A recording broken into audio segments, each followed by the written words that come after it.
Steve Harvey had seen private family problems become public in a matter of seconds. A harmless survey question could reveal a secret purchase, an old argument, or a habit someone had been hiding for years. Usually the confession ended with laughter. Steve would stare into the camera, warn the contestant about the ride home, and move on to the next answer. But one afternoon, a single text message exposed a truth that had been hidden for almost 19 years. The game had reached the double points round when 51-year-old Daniel Lawson placed his phone beneath the family podium. Contestants were normally asked to keep their devices backstage, but Daniel had told a production assistant he needed the phone because his elderly mother had recently undergone surgery. No one questioned him. Halfway through the round, the phone vibrated. Daniel glanced down and immediately turned it over. His wife, Rebecca, noticed. She had been watching him behave strangely since they arrived at the studio. He kept checking the entrance, leaving during breaks, and whispering into his phone when he thought no one could hear. Rebecca asked who had sent the message. Daniel said it was nothing. Then the phone vibrated again. This time, its screen lit up where Rebecca could see it. The message contained only 12 words. "Dad, I'm outside. You promised you would finally tell your wife today." Rebecca stopped breathing. She picked up the phone and read the message again. Then she looked at the man she had been married to for 27 years. "Who is calling you Dad?" Daniel's face lost all its color. Their two adult sons stood behind the podium, staring at him. Steve lowered his question card. The audience became silent. Daniel reached for the phone, but Rebecca pulled it away. Another message appeared. "I can't keep being your secret. Either you tell them or I will." Rebecca's hands began to shake. Steve stepped toward the family. "Stop the game." The music ended immediately. The survey board remained glowing behind them, but no one was looking at it anymore. Rebecca turned to Daniel. "Do you have another child?" Daniel closed his eyes. Yes, the word moved through the studio like a shock wave. Rebecca stared at him. "How old?" Daniel could barely answer. 18. Rebecca understood the meaning before he explained it. Their youngest son was 20. Daniel had fathered another child during their marriage. The audience had come expecting jokes, competition, and a chance for one family to win money. Instead, they watched a wife discover that nearly 2 decades of her life had been built beside a secret. But the text message did not expose only an affair or a hidden child. It exposed years of money quietly removed from family accounts, business trips that never happened, birthday gifts sent under another name, and a young woman who had grown up believing she was something shameful. It also exposed the difference between protecting a family and controlling the truth. Daniel believed he had hidden everything to avoid destroying his marriage. Rebecca saw it differently. "You did not protect us," she told him. "You protected yourself and made the rest of us live inside a lie." Daniel and Rebecca Lawson lived outside Richmond, Virginia. Daniel was 51 years old and worked as an operations manager for a regional shipping company. He had spent more than 25 years building a reputation as a dependable employee. He arrived early, solved problems quietly, and rarely allowed anyone to see him panic. At home, Daniel was much the same. He repaired broken appliances, handled insurance claims, and kept detailed records of household bills. When something went wrong, his first response was always the same: "I'll take care of it." Rebecca was 49 and taught English at a public high school. She had spent 23 years helping students understand books, write essays, and find confidence in their own voices. She was patient but direct. Rebecca did not believe problems disappeared because people refused to discuss them.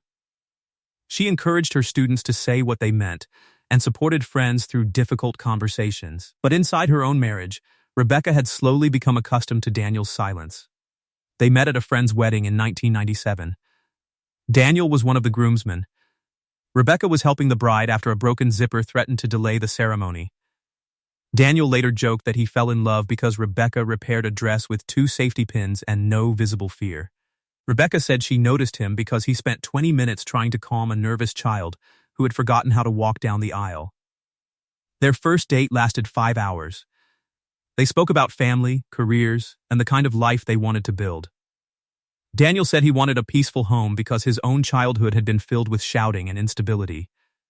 His father left when Daniel was 9. His mother worked 2 jobs to raise 3 children.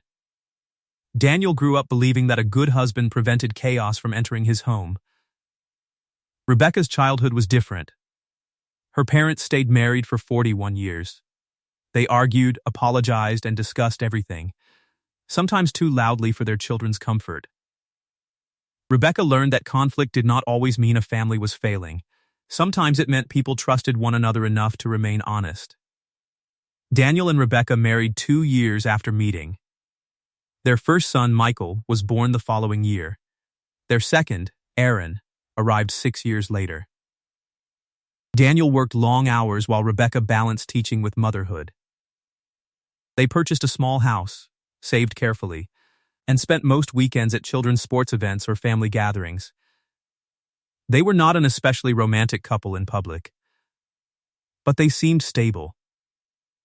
Daniel packed Rebecca's lunch when she was running late.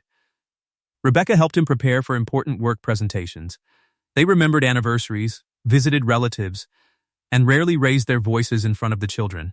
Friends described them as solid, but 16 years into the marriage, Rebecca began feeling that part of Daniel had moved beyond her reach. It started with business travel. Daniel's company had expanded into neighboring states. He began taking short trips to distribution centers in Maryland and North Carolina. Some trips were expected. Others appeared suddenly. Daniel would receive a call, become tense, and announce that he needed to leave the next morning. Rebecca trusted him. There were no unexplained hotel charges, inappropriate messages, or obvious changes in affection. But Daniel became increasingly protective of his phone. He carried it from room to room and changed the password several times. When Rebecca asked why, he said his company had introduced stricter security rules. Money also began disappearing in small amounts, nothing large enough to create a crisis. $200 here, $300 there. Daniel explained that he had paid car insurance, repaired something at his mother's home, or helped his younger brother. Rebecca was busy raising the children and caring for her father, who had developed heart disease. She accepted the explanations. What she did not know was that Daniel was sending money to a woman named Melissa Carter. Daniel had met Melissa almost 19 years earlier at a work conference in Baltimore. At the time, his marriage was under pressure. Michael was 6, Aaron had recently been born, and Rebecca was struggling with severe exhaustion. Her mother had also been diagnosed with cancer. Daniel was working long shifts and felt invisible at home. He never blamed Rebecca directly, but he began telling himself that his needs no longer mattered. During the 3-day conference, Daniel and Melissa spent time together after meetings. Melissa was outgoing and attentive. She listened as Daniel complained about work and family responsibilities. On the final evening, they drank together. Daniel made a decision he would regret for the rest of his life. He slept with her. The next morning, he told Melissa it had been a mistake. He returned home and decided he would never tell Rebecca. He convinced himself that confession would only transfer his guilt to his wife. For several months, he heard nothing from Melissa. Then she called and said she was pregnant. Daniel panicked. Melissa told him she did not expect him to leave his family. She planned to raise the baby herself. But she wanted him to know the child. Daniel refused. He sent money for medical expenses and later completed a private DNA test. The result confirmed that the baby, a girl named Lily, was his daughter. Daniel saw Lily for the first time when she was 6 months old. Melissa met him in a quiet restaurant outside Baltimore. Lily slept in a carrier beside the table. Daniel stared at the child's face and recognized his mother's eyes. He cried in the parking lot after leaving. But he still did not tell Rebecca. Instead, he created a second life built from short visits and secret payments. He told himself he was doing the responsible thing. He helped pay for Lily's daycare, school supplies, medical costs, and later part of her college savings. He visited her several times each year, usually during supposed business trips, When Lily was young, she called him Daniel. At 8, she asked whether she could call him Dad. He allowed it, but only in private. Melissa never asked Daniel to leave Rebecca. She did, however, demand that he stop treating Lily as an emergency that needed to remain hidden. "Your daughter is not the mistake," Melissa told him repeatedly. "Your decisions are." As Lily grew older, the secrecy became more painful. She saw photographs of Michael and Aaron on Daniel's phone. She knew they attended holidays, birthdays, and vacations with him. Daniel never placed Lily in a family photograph. He could not attend her school events unless Melissa introduced him as a family friend. When Lily graduated from high school, Daniel watched from the back of the auditorium and left before she could take a picture with him. That night, she sent him a message. "I am your daughter only when nobody is looking."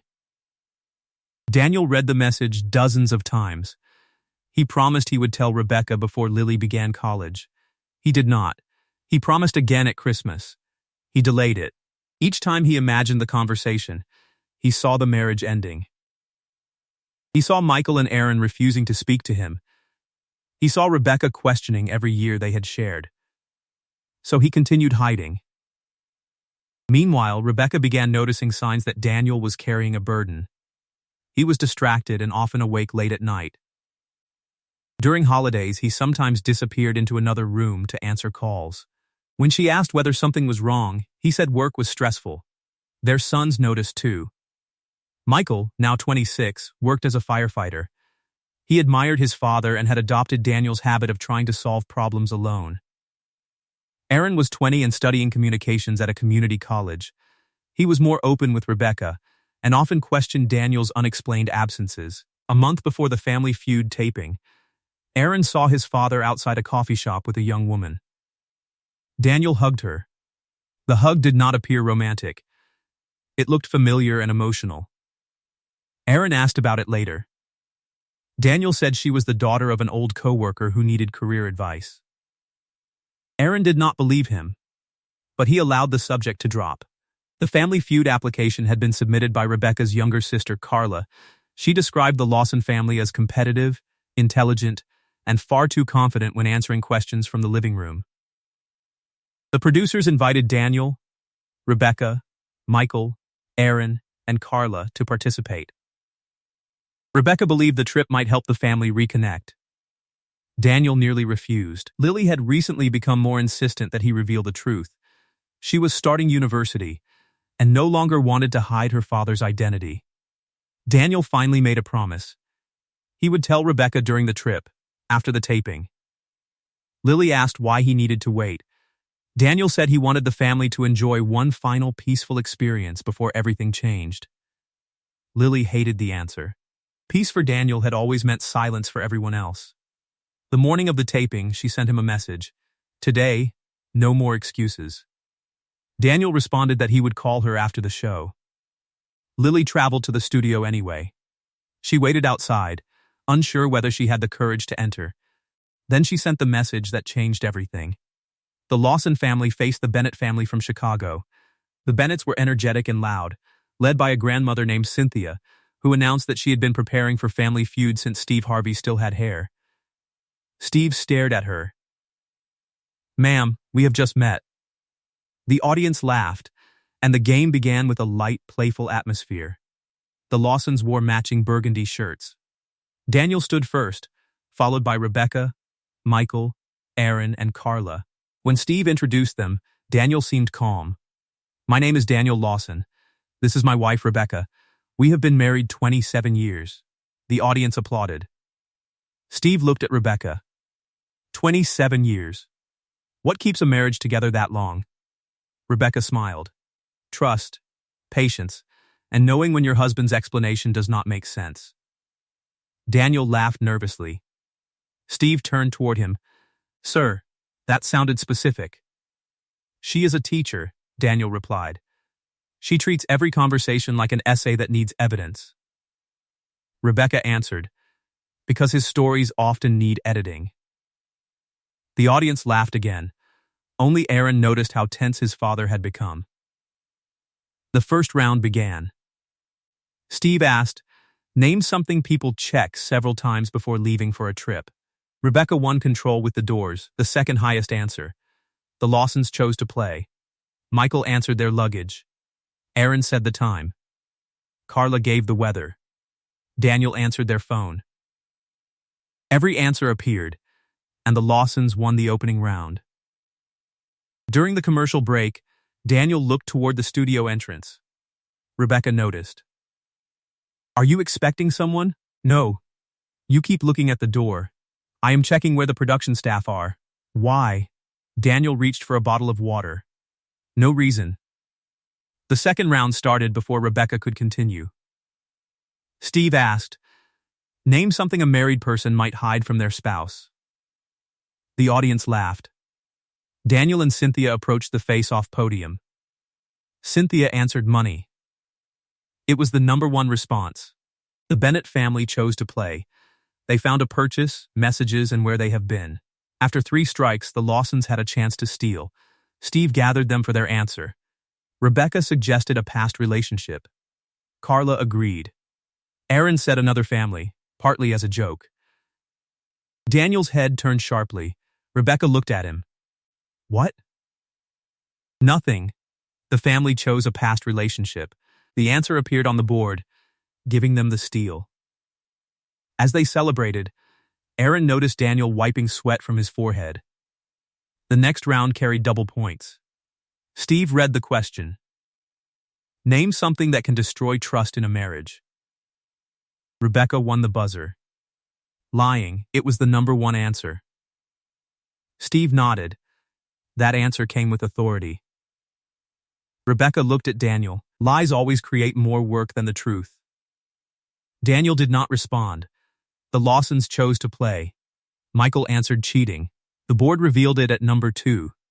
The audience applauded, but Daniel stared down at the podium. Aaron answered hiding money.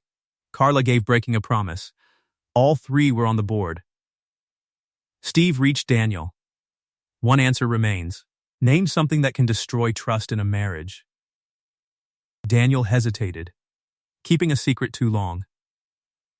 The audience reacted softly. Rebecca looked at him. Steve tilted his head. Is there a correct amount of time to keep a secret? Daniel forced a laugh. No, sir, the answer appeared at the bottom of the board. The Lawson family cleared the round. But Rebecca did not celebrate. During the break, she pulled Daniel slightly away from the podium. What is happening? Nothing. You are pale. I am nervous. You have given presentations to hundreds of people. This is different. Rebecca studied him. Is there something you need to tell me? Daniel looked directly at her. For 1 second, he nearly confessed. Then a stage assistant announced that cameras would resume. Daniel stepped away. After the game, he said. Rebecca's stomach tightened. She returned to position knowing that whatever Daniel was hiding was not small. The game continued. The Bennett family won the following round and moved ahead. The scores were close as both families entered the final triple points question.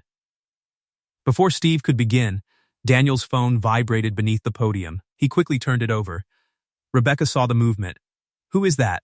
My mother's caregiver. Let me see. She is fine. The phone vibrated again. The screen lit up. Rebecca was standing close enough to read the message. Dad, I'm outside.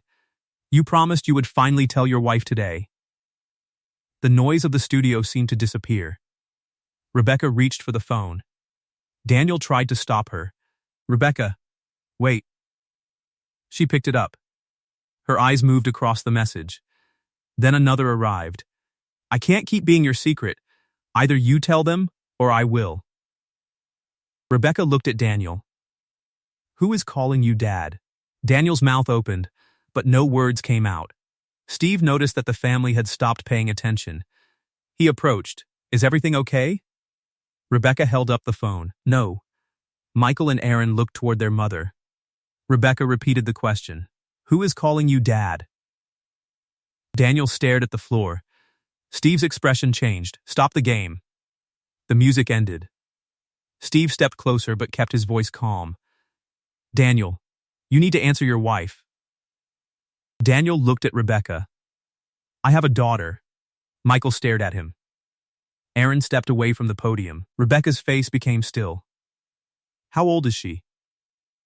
18. Rebecca calculated the years. Aaron was 1. Daniel nodded. You cheated on me when our baby was 1 year old? It happened once. Rebecca laughed once, but there was no humor in it. You have an 18-year-old daughter. Nothing about this happened once. Daniel's shoulders dropped. Rebecca held up the phone. You have been speaking to her. Yes, for how long? Her whole life. The audience reacted with shock. Michael looked at his father. You knew about her from the beginning? Yes, and you never told us? Daniel shook his head. Michael moved away as if he could not stand close to him. Aaron spoke quietly, the girl from the coffee shop. Daniel looked at him. That was her? Yes, Aaron's expression hardened. You lied to me too. Rebecca continued questioning him. What is her name? Lily. Where does she live? Baltimore. Does she know about us? Yes. Does she know our names? Daniel nodded. Rebecca's eyes filled with tears. So she has spent her entire life watching you have a family she was not allowed to join. Daniel tried to explain. I supported her. Rebecca stared at him. With what money? Daniel stopped. The answer became obvious. The missing money, Rebecca said. Daniel nodded. How much? I do not know exactly. You do not know? Over 18 years? Maybe $70,000 or $80,000. Carla covered her mouth. Michael looked furious. You took money from our family? I paid for things she needed. She is your child, Michael replied. You should have supported her. But you should have told us. Rebecca's voice became quieter. Every time I asked where the money went, you gave me another story. Daniel nodded. Yes, your brother? A lie. Your mother's repairs? Some were real. Some were not. The business trips? Some were visits. Rebecca closed her eyes. The truth was expanding in every direction. It was no longer one affair. It was a system of lies built year after year. Birthdays, school events, payments, calls, travel, and false explanations. You watched me trust you, Rebecca said. You watched me defend you when Aaron said something felt wrong. I was afraid. Afraid of what? Losing all of you. Rebecca looked at the phone. So you decided she was the one you could afford to lose publicly. Daniel's face broke. No, that is exactly what you decided. You gave us your name, holidays, and photographs. You gave her secret meetings and hidden money. Steve allowed the silence to remain. Then he addressed Daniel. You keep saying you were protecting your family. Which family? Daniel had no answer. Steve continued. You had a responsibility to your daughter. Supporting her was right. Making her feel ashamed of existing was not. Daniel wiped his face. I never told her I was ashamed. You did not need to, Rebecca replied. You hid her. Michael looked toward his father. Does she think we would reject her? I told her I did not know how you would react. You never gave us the chance. Aaron stepped forward. All those years you told us family comes first. Daniel looked at him. I meant it. Which family? The same question from his son hurt more deeply. Rebecca held the phone out toward Daniel. Tell her to come inside. Daniel looked frightened. Rebecca, she has waited 18 years. This is already too much. For you? Daniel did not answer. Rebecca's voice became firm. She sent that message because you promised to tell us.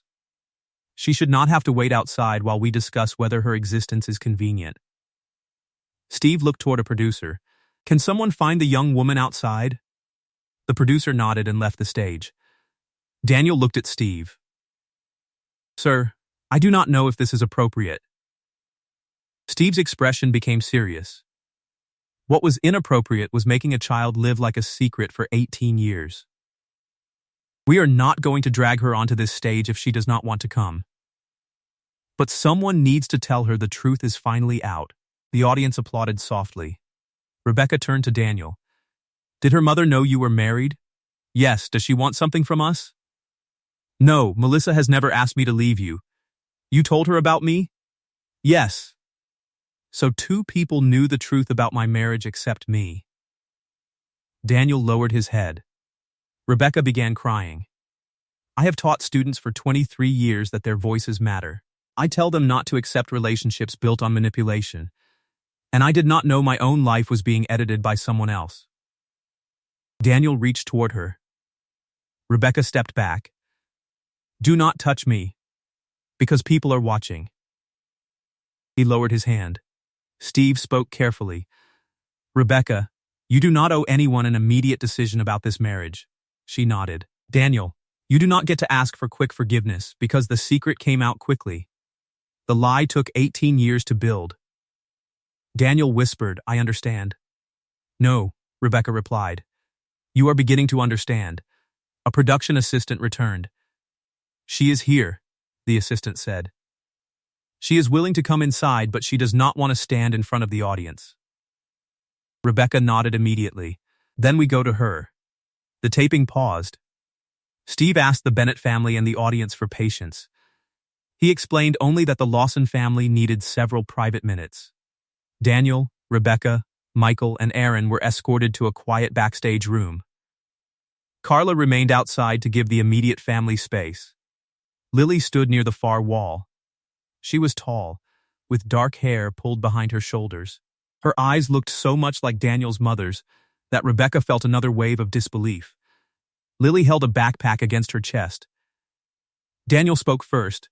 Lily, she looked at him but did not move closer. You told them? The message appeared on my phone. Lily's expression changed. So you did not tell them. Daniel lowered his eyes. No, Rebecca looked at the young woman. My name is Rebecca. I know, Lily said quietly. The answer hurt, though Rebecca understood it was not meant cruelly. Lily knew all of them. They knew nothing about her. Michael and Aaron introduced themselves. Lily looked overwhelmed. I am sorry, she said. I did not want this to happen during the show. Rebecca shook her head. You have nothing to apologize for. I sent the message. You did not create the secret. Lily began crying. I kept thinking there would be a right time. He always said he needed to protect you. Rebecca looked toward Daniel. He used that word with all of us. Lily explained that she had not come to demand money or destroy the marriage. She wanted to stop lying about who her father was. Her university had requested family medical history because she had recently experienced fainting spells. Daniel's side of the family had a history of heart rhythm problems. Lily needed information. But more than that, she wanted to know whether her brothers would ever be allowed to know she existed. Michael sat down slowly. You have known about us your whole life? Lily nodded. I knew when you graduated from college. I saw pictures. Michael looked at Daniel. You showed her our pictures? Sometimes, Aaron asked, did you watch our lives online? Lily became embarrassed. Sometimes, I am sorry. Aaron shook his head. You do not need to apologize. He looked at his father. She had to watch us because that was the only way she could know her own family. Daniel began crying. I failed all of you. Rebecca answered, yes, everyone looked at her. She did not say it to punish him. She said it because the room no longer had space for comforting lies. Daniel nodded. I did. Rebecca turned back to Lily. Your father and I will deal with our marriage privately. But you are not responsible for what happens next. Lily wiped her face. I do not expect you to accept me. Rebecca chose her words carefully. You are not something for me to accept or reject. You are a person who was placed in an impossible position. Michael moved closer. I do not know what being your brother looks like yet. Lily nodded. I understand. But I would like the chance to learn. Lily covered her mouth as she cried.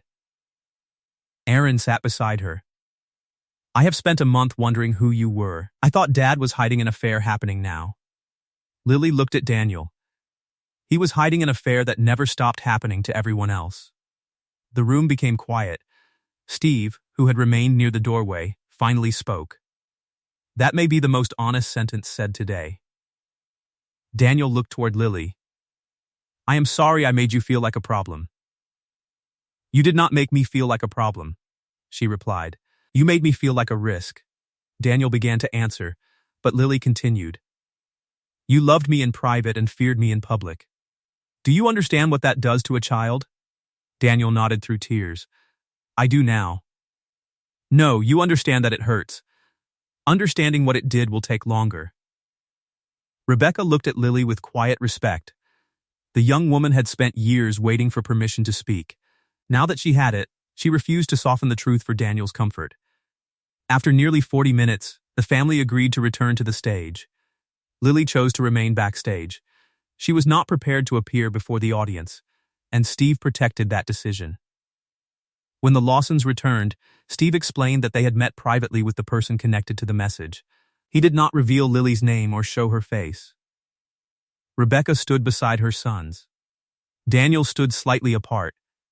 Steve asked whether they wanted to continue the game. Rebecca looked at Michael and Aaron. This family is larger than it was when we arrived, she said. But we came here together, and I would like to finish together. Steve looked at Daniel. Finishing the game does not mean your family has forgiven you. I know. It means they are choosing not to let your decisions take this experience from them too. Daniel nodded. The game resumed. The final question was still waiting. Steve read it. Name something people wish they had learned earlier in life. Rebecca won the buzzer with how to communicate. It was the number one answer. The Lawsons chose to play. Michael answered how to manage money. Aaron said how to apologize. Carla answered the importance of family.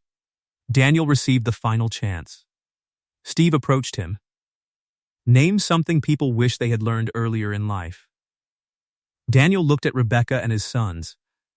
How to tell the truth before fear turns it into a disaster. The audience applauded. The board revealed honesty as the final answer. The Lawsons won the game. For fast money, Rebecca selected Michael. Daniel did not object. Michael played first and scored 138 points. Rebecca needed 62 to win. Steve stood beside her. Are you ready? Rebecca took a breath. I do not know what I am ready for anymore, but I am ready for these questions. The clock started. Name something people keep locked away. A secret. Name something children need from their parents. Honesty. Name something that becomes harder the longer you wait. An apology. Name something a family can survive if they face it together. A crisis. Name something that cannot exist without trust. Marriage. The buzzer sounded. The audience rose in applause before any answers were revealed. Steve stared at the board. Every answer came from today. Rebecca nodded. Everything today came from 18 years ago. The answers were revealed slowly. Secret earned 29 points. Honesty earned 36. The family had already crossed 200. They won $20,000. Confetti fell, but the celebration was restrained. Michael and Aaron embraced Rebecca. Carla joined them. Daniel approached and stopped several feet away. Rebecca looked at him. You may stand with your family, she said. But do not mistake standing here for things being repaired. I will not. He joined the group. When Steve revealed the final answer, marriage received 41 points and was the number one response for something that could not exist without trust. Steve looked at Daniel. That board has said enough. Daniel nodded. Yes, sir. The Lawson family returned home separately. Rebecca stayed with Carla for several weeks. Daniel remained at the family house and gave Rebecca access to every financial record, email account, travel receipt, and bank statement. For the first time, he stopped deciding which parts of the truth she was allowed to see. Rebecca discovered that Daniel had spent more than $90,000 supporting Lily over 18 years. The money itself did not make Rebecca angry. Lily deserved support. What hurt was the network of false explanations used to hide it. Daniel had not only lied when directly questioned, he had prepared stories in advance. He created fake work schedules, altered calendar entries, and asked Melissa not to contact him during family events. Every discovery forced Rebecca to reconsider an old memory. She remembered vacations when Daniel left early, Christmas mornings when he seemed distracted, work trips that occurred near Lily's birthday. The past had not changed, but its meaning had. Daniel began individual counseling. The counselor challenged his belief that avoiding conflict was an act of love. Daniel's childhood had taught him that family arguments led to abandonment. He had spent his adult life trying to prevent difficult conversations. But by avoiding one painful truth, he created hundreds of lies. The counselor told him, "You did not avoid conflict. You delayed it until everyone had more to lose." Rebecca also began counseling. She refused to allow the entire situation to become a discussion about Daniel's guilt. She needed space for her own grief, anger, and humiliation. She mourned the marriage she believed she had. She also struggled with complicated feelings toward Lily. Rebecca knew logically that Lily was innocent. Emotionally, seeing Lily's face reminded her of Daniel's betrayal. Instead of pretending those feelings did not exist, Rebecca discussed them honestly with her counselor. 2 months after the taping, Rebecca invited Lily to meet without Daniel. They sat in a quiet cafe. Lily brought a folder containing photographs from her childhood. Rebecca was not prepared for how emotional the pictures would be. In one photograph, Lily was 5 years old holding a birthday cake. Daniel stood partially outside the frame, visible only by his hand on her shoulder. In another, Lily wore a school uniform while Daniel stood behind the camera. Rebecca realized that Daniel had erased himself from Lily's public life, just as he had erased Lily from theirs. "Did you hate us?" Rebecca asked. Lily shook her head. "I was jealous. But I knew none of you had chosen this. Did your mother ever want Daniel to leave me?" "No." She was angry with him, but she did not want to build a life with him. "She wanted me to know my father." Rebecca nodded. "Your mother and I may never become friends. I understand. But I would like to meet her eventually." Lily's eyes filled. "Why?" "Because we are two women who spent 18 years managing the consequences of the same man's fear." Lily almost smiled. "That sounds like something my mother would say." Michael and Aaron began building separate relationships with Lily. At first, their meetings were uncomfortable. They did not share childhood memories, family jokes, or the natural closeness of siblings raised together.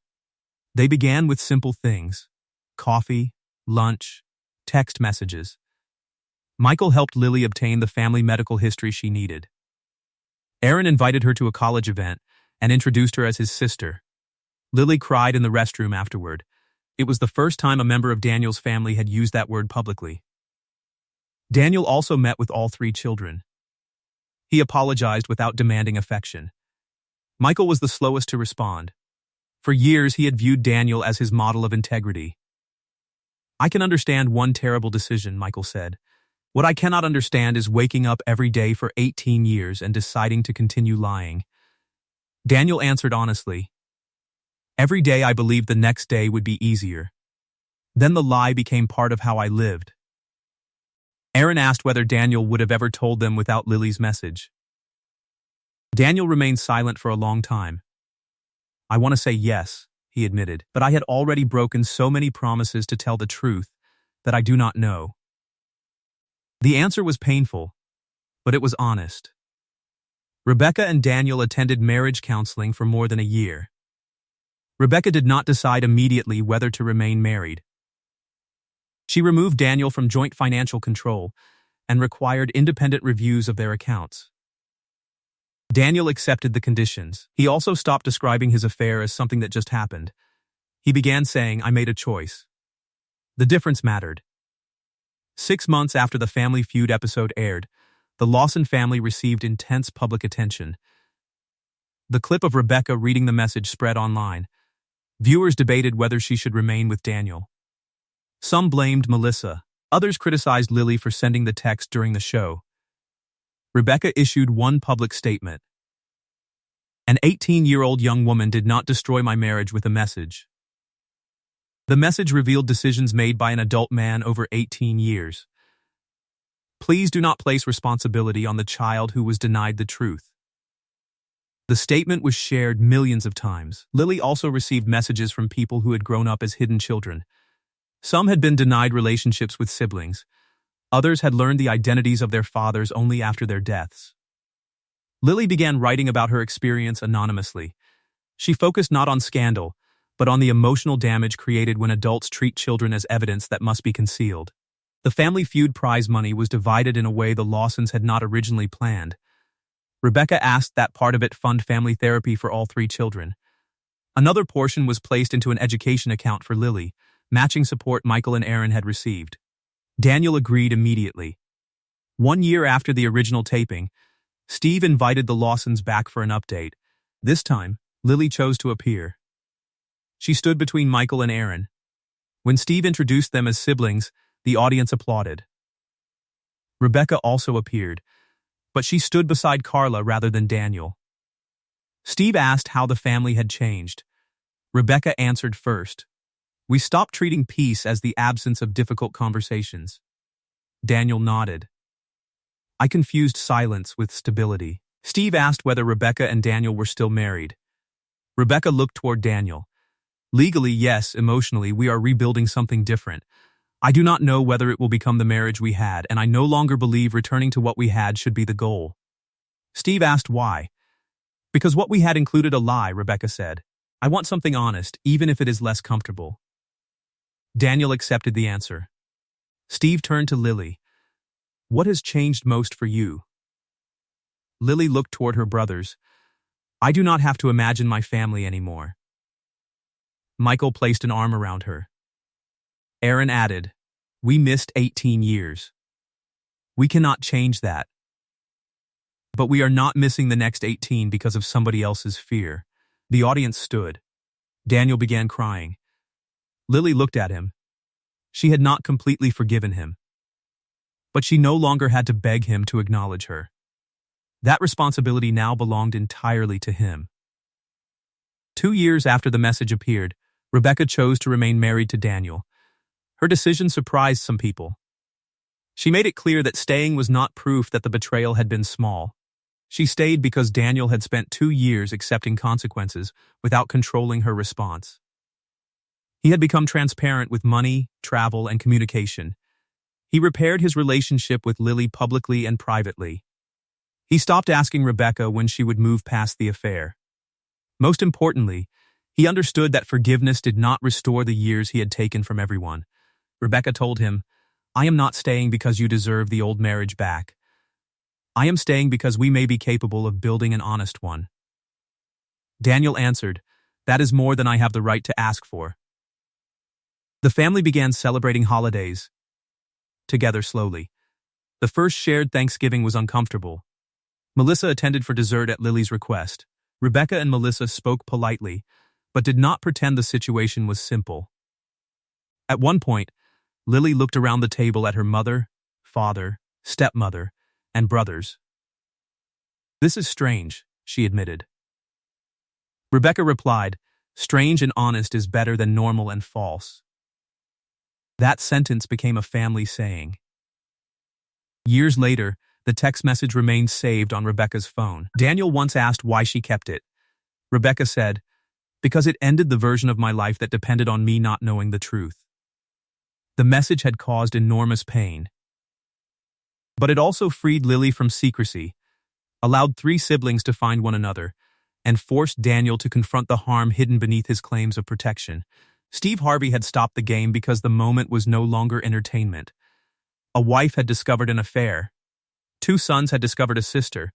A daughter had finally forced her father to acknowledge her. And one man had learned that fear does not become love simply because it claims to be protecting someone.